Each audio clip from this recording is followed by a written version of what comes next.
Global Typhoon, Chairman TV. Weather update. Helping homeless people. Please subscribe.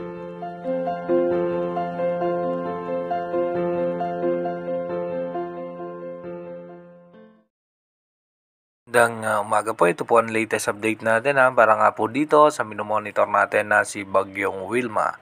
Si Bagyong Wilma nga po as of 7 AM, yung pinakasentro nga po niyan ay mas malapit na nga po dito sa may parte ng Eastern Samar at nakataas na nga po yung mga storm wind signal number 1 dito nga po sa dadaanan ni Bagyong Wilma at ayon nga po sa ating advanced weather forecast, posible nga po pagtama niyan sa Eastern Samar ay posibleng mag-downgrade po yan into low pressure area and bilang isang low pressure area, dediretso pa rin po yan.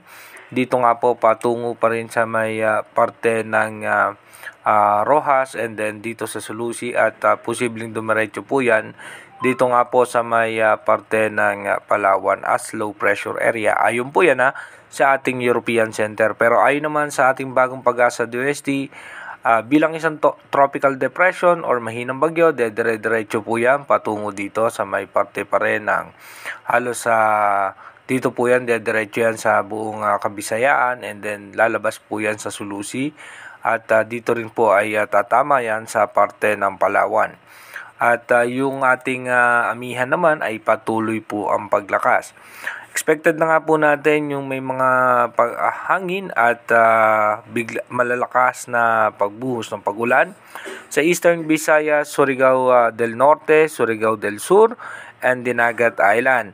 Asahan din po natin yan dito sa may Northern Mindanao, Zamboanga Peninsula, at natitirang bahagi ng Visayas at ng Caraga ay makulimlim na kaulapan na may mga biglaang pagbuhos ng pagulan.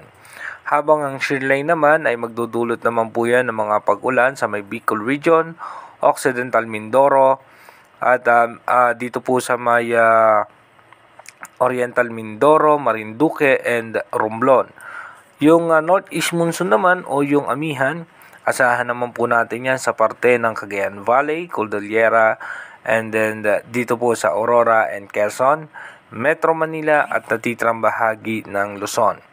At natitirang bahagi naman po ng Mindanao, asahan naman natin dyan yung localized thunderstorm. Dumako na nga po tayo sa ating advanced weather forecast.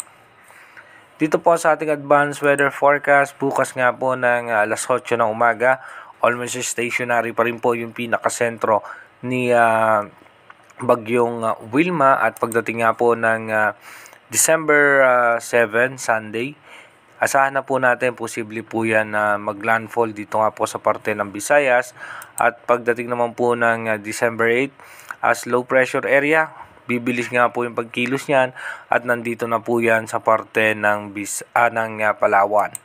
Pagdating naman po ng December 9, nandito na po yan sa West Philippine Sea at papalabas na ng ating Philippine Area of Responsibility. Pagdating naman po ng December 10, asahan po natin patuloy na lalakas yung ating amihan at pagdating naman po ng December 11, malakas po ang pagbugso ng amihan at expected din natin yung eastern section ng ating bansa, mataas ang tsansa ng mga pag-ulan. By December 12, asahan pa rin po natin tuloy-tuloy makakaranas ng pagulan ang eastern section ng Northern, Central, and Southern Luzon. Pagdating naman po ng December 13, tuloy-tuloy pa rin po makakaranas ng pagulan itong eastern section ng ating bansa. Pagdating naman po ng December 14, dito po muling bubugso ng mas malakas itong northeast monsoon. Asahan naman natin yung malalakas na pagulan dito nga po sa Northern Luzon, eastern section ng Central and Southern Luzon. Pagdating naman po ng December 15, malakas na amihan pa rin po yung ating mararanasan kaya malamig na po ang simoy ng hangin at may mga pag-ulan po tayong mararanasan.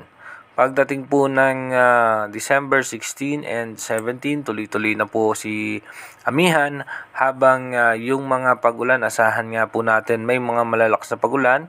Dito nga po sa may parte ng Aurora na posibleng umabot nga po yan hanggang 55 mm. Pagdating naman po ng December 18, ganun pa rin po, mataas pa rin ang tsansa ng pag-ulan. Dito nga po sa may Northern Luzon at Eastern section ng Northern Luzon. At wala na po tayong nakikitang posibleng kasunod na sama ng panahon maliban nga lamang po dito kay Wilma. Inulit ko po, yung ating advanced weather forecast is possible scenario pa lamang po yan. Malaki pa rin ang tsansa na magbago po lahat yan. Kaya manatili tayong tumutok sa ating advanced weather forecast para malaman natin yung mga posibleng sama ng panahon na makakaapekto sa ating bansa. Mag-iingat po tayo palagi. God bless po sa ating lahat.